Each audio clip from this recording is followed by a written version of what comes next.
students. Today we are going to discuss some of the MCQ questions from your chapter nutrition. So we'll discuss the first question. Which of the following are energy foods? So energy foods, we have studied that the nutrients. There are different types of nutrients that are essential for our body. One is carbohydrate, then second one is fat, third one is protein, fourth one is vitamins, and fifth one is then minerals, right? Then we get some roughages and water from the food that we eat. So these are the nutrients that are very essential for our body. In this, vitamins give us immunity, protein is the body building blocks, whereas fat and carbohydrate, that is energy giving foods, right? In this, fat give more energy than the carbohydrate. So carbohydrate and fat give us energy, they are energy food, and in that fat give us more energy. So here question is, which of the following are energy foods? Carbohydrates and fats, proteins and minerals, vitamins and minerals, water and roughage. So we know that water and roughage is not the one. Vitamins and minerals are not energy food. Proteins and minerals are not energy food. Then we know that carbohydrates and fats are the energy foods. Okay. So the answer is A. So next question is, in which mode of nutrition an organism derive its food from the body of another living organism without killing it? So in which mode of nutrition? So mode of nutrition means the method of taking food to inside of an organism, that is mode of nutrition, right? So in which mode of nutrition an organism get its food from the body of another living organism without killing it? So we have discussed about different type of nutrition. So here they have given options as saprotrophic nutrition, parasitic nutrition, holozoic nutrition, autotrophic nutrition, right? So first you will check the autotrophic nutrition. So we know that autotrophic nutrition means self preparation of food, that is autotrophic nutrition, right? Example is plant, that we all knows. They make the food by themselves by the process called photosynthesis, right? They make the food in their leaves by the process called photosynthesis. So autotrophic nutrition is not the one. Then holozoic nutrition. Holozoic nutrition means digestion taking place inside the body of an organism. Okay, so these organisms are able to take any kind of food, but the digestion happens inside the body of that particular organism. Example, we can say humans, amoeba. These all are example for holozoic nutrition. Then let us discuss saprotrophic nutrition. What is saprotrophic nutrition? Saprotrophic nutrition means digestion involves, that is from the dead and decayed matter from the outside itself, right? Outside the body of an organism itself, but it is from the dead and decayed matter. Example is fungi can be said as an example, right? So saprotrophic nutrition is not the one, holozoic nutrition is not the one. Then parasitic nutrition. Parasitic means they depend upon the others. They depend upon the others without killing it. Without killing it.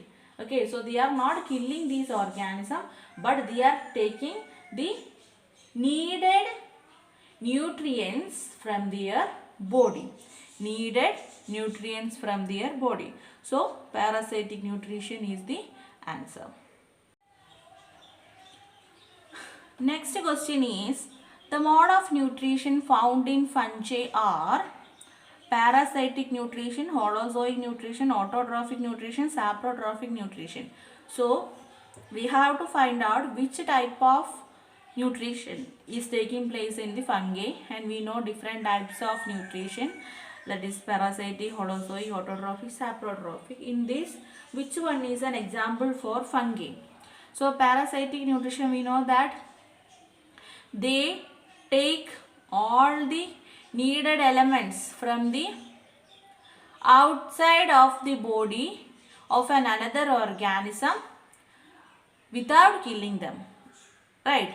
That is an example, that is an parasitic nutrition. So fungi is the one which take the nutrients from the dead and decayed matter, So parasitic nutrition is not the one. Then holozoic. Holozoic means the digestion taking place inside the body of the organism. So examples were amoeba and humans, right? So it is not a holozoic nutrition. Then autotrophic nutrition, that we already know, self-nourishment, right? So example plants, they prepare their own food in the leaves by the process called photosynthesis. So autotrophic nutrition is not the one. Then saprotrophic nutrition. We know that saprotrophic nutrition means organism depend on the dead and decayed matter.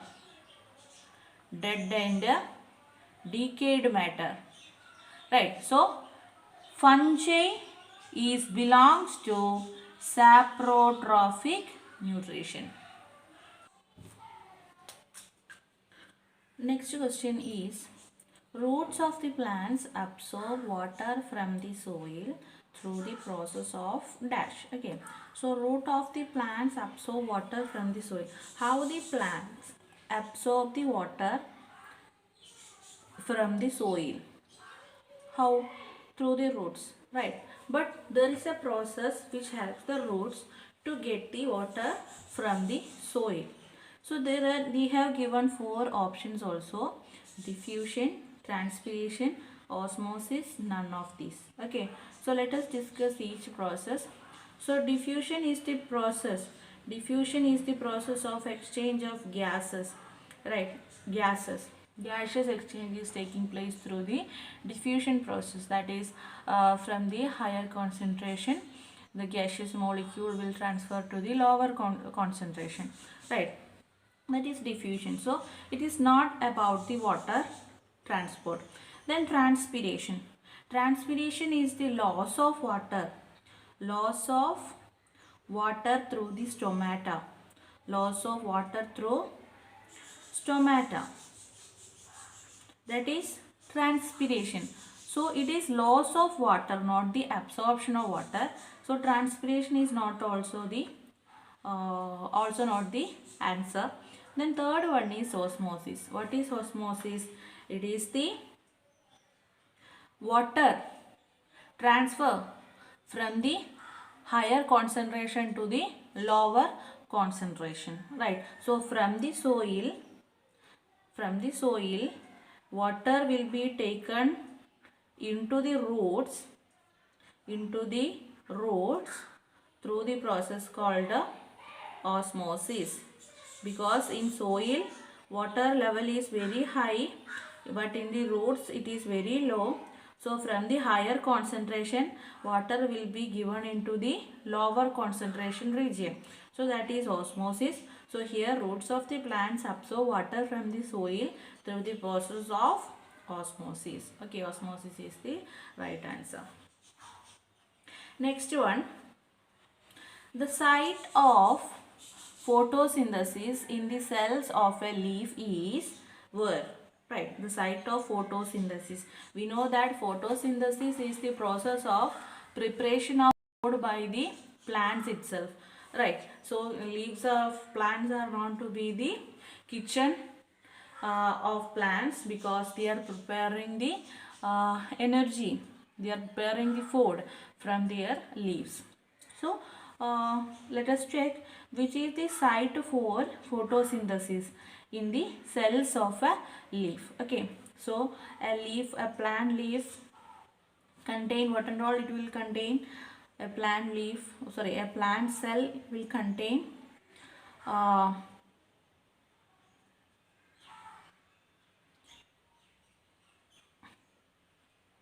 it will contain a cell wall, it will contain a cell wall, it will contain a plasma membrane,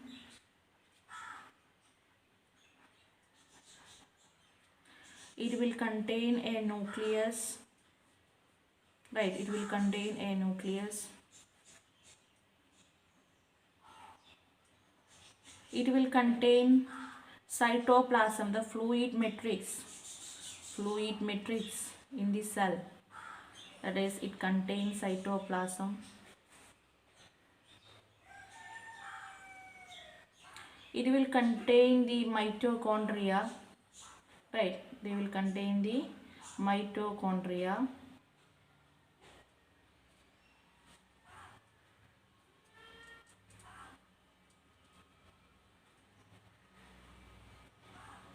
and they may contain vacuoles, they may contain vacuoles, they may contain other cell organelles like chloroplast, ribosomes, Golgi apparatus, then endoplasmic reticulum, right. So there will be lots of other cell organelles present in the plant cell. So we have to find in this which one will help for the photosynthesis. Okay, which one will help? So first we will discuss the protoplasm. So protoplasm, we know that it is the colorless material that comprise the living part, that is nucleus, then cytoplasm and other cell organelles. Okay, so protoplasm is not the one which help for the photosynthesis in the plants. Then cytoplasm is the fluid matrix that present in the cell that embedding all other cellular organelles, right, membrane bound cellular organelles are embedded in this cytoplasm.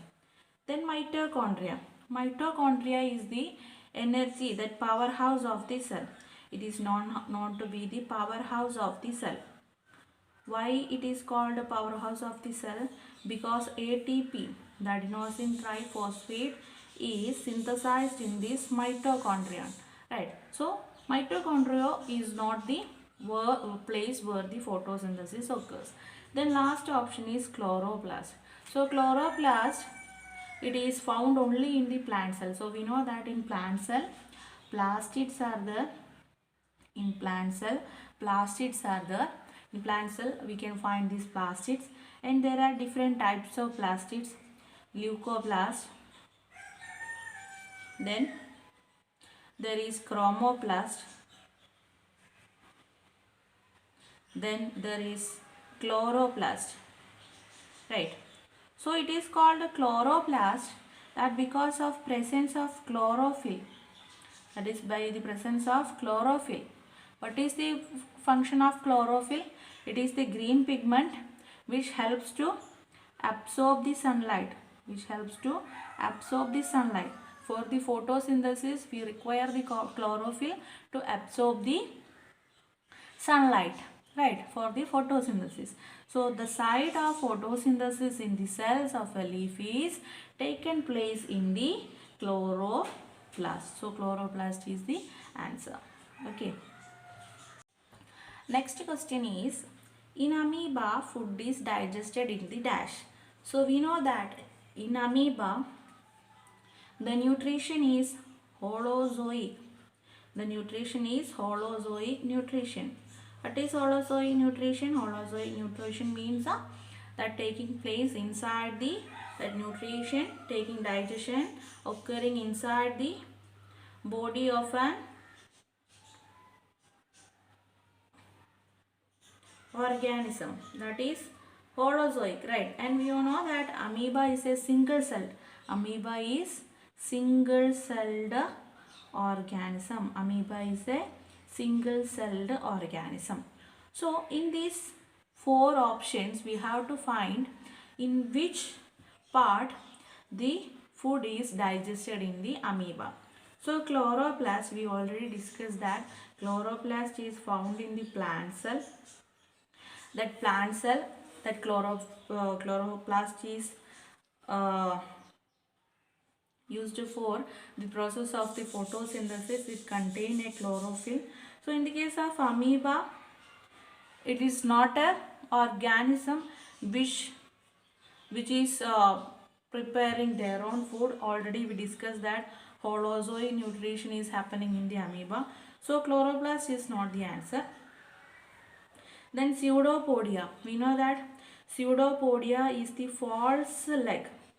Pseudopodia is the false leg that present in the amoeba, because we know that they doesn't have any definite shape. No definite shape, right? They will elongate their body. They will elongate their body to capture the food. So that is not to be the pseudopodia. So it is used for capturing the food. So it is not the place where the food digestion occurs.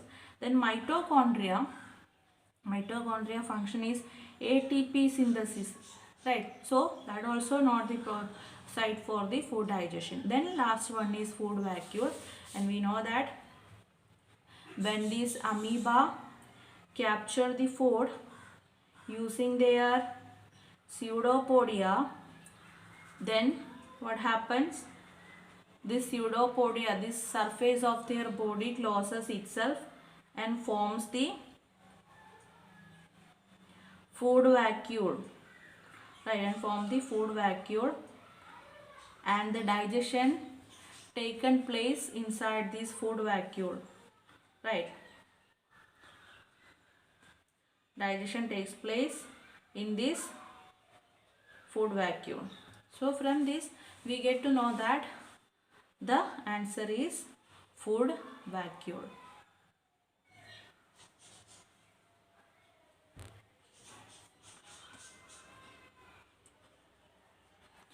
Next question is, which of the following events in the mouth cavity will be affected if salivary amylase is lacking in the saliva? Okay, so we know that digestion is occurring from the mouth cavity itself, right? Mouth cavity itself, but not the complete breakdown. Okay, not the complete breakdown. Here in the mouth cavity, the complex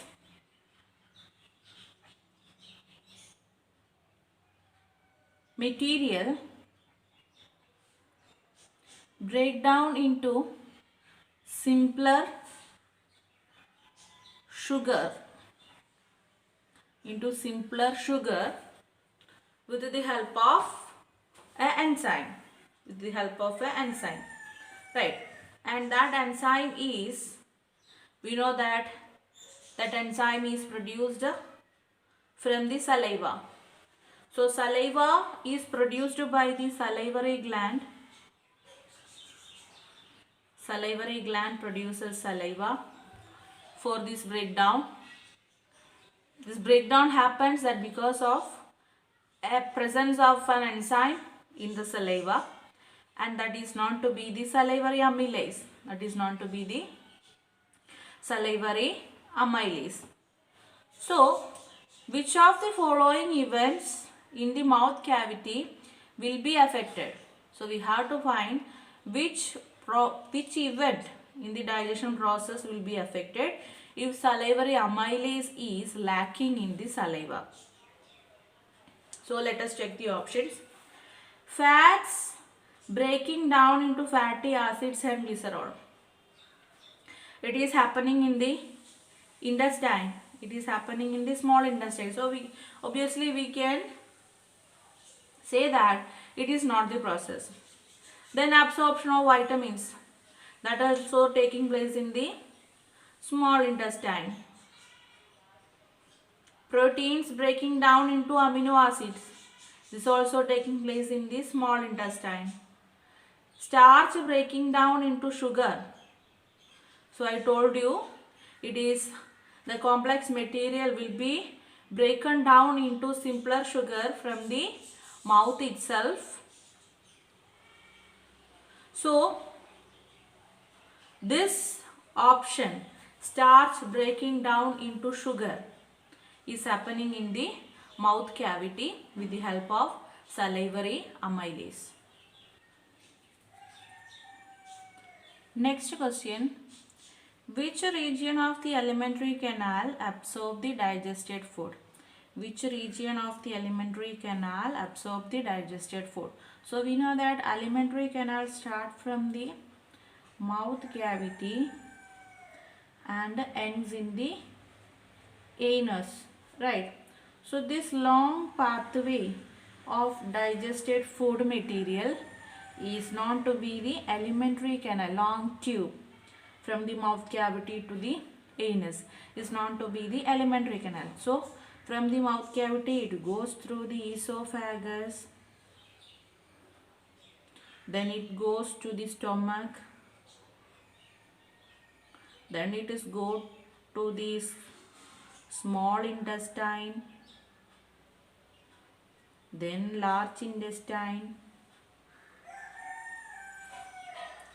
So through the alimentary canal, when going through the food, digested food is going through this alimentary canal, it has to go through different organs also. And there are different associative glands which help for the digestion. They are salivary gland is there. Right, salivary gland is there. Then liver is there. Then pancreas is there. So these all are associative glands for the digestion, right? So in which region the alimentary canal absorb the digested food? From the mouth cavity, the breakdown of food. The stomach also breakdown of the food. Then small intestine. Here, small intestine, the complete breakdown of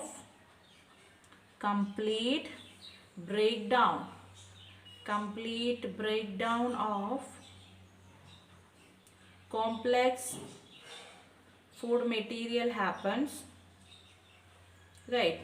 So after that, from the small intestine itself, the nutrients will be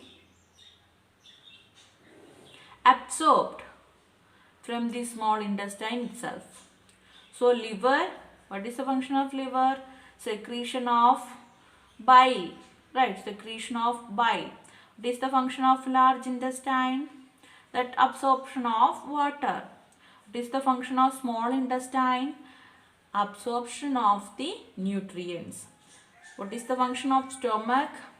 This is the breakdown of food, right? So breakdown of protein. So here the region of alimentary canal that absorb the digested food is small intestine. Next question is, the contraction and expansion movement of the walls of food pipe is called dash. So we have to find what is the movement that is occurring in the food pipe or this in the heterotrophic nutrition or in the human beings. What is that contraction and expansion movement of the walls of food pipe? So this we will discuss this option. Translocation. So translocation, simply it is the transport of food in plants through phloem vessel. So that is translocation. Transport of food in plants through phloem vessel to different parts of the plant. That is translocation, transport of food. Then transpiration. Transpiration is the loss of water from the plants through their stomata. Through their stomata, right? Through their stomata. That is transpiration. Translocation, that is the transfer of food or transport of food through the phloem vessel. Transpiration, it is the loss of water from the plants through their stomata. Then peristaltic movement. Peristaltic movement is the movement that occurs in the food pipe. Okay, so this peristaltic movement is the contraction and expansion movement of walls of the food pipe. That is known to be peristaltic movement. And digestion is the breaking down of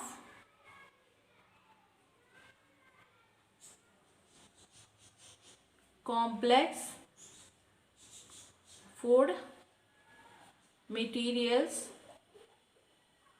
into simpler materials.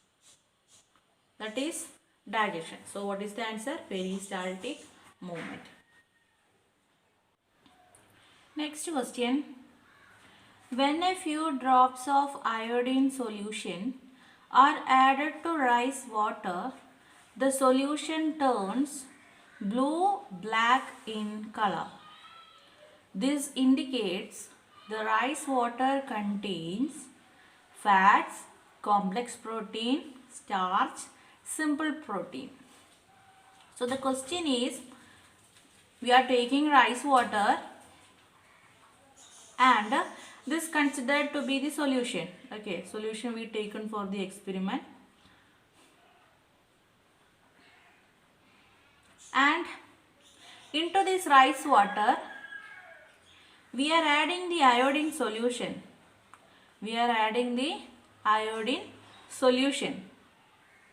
A few drops of iodine solution.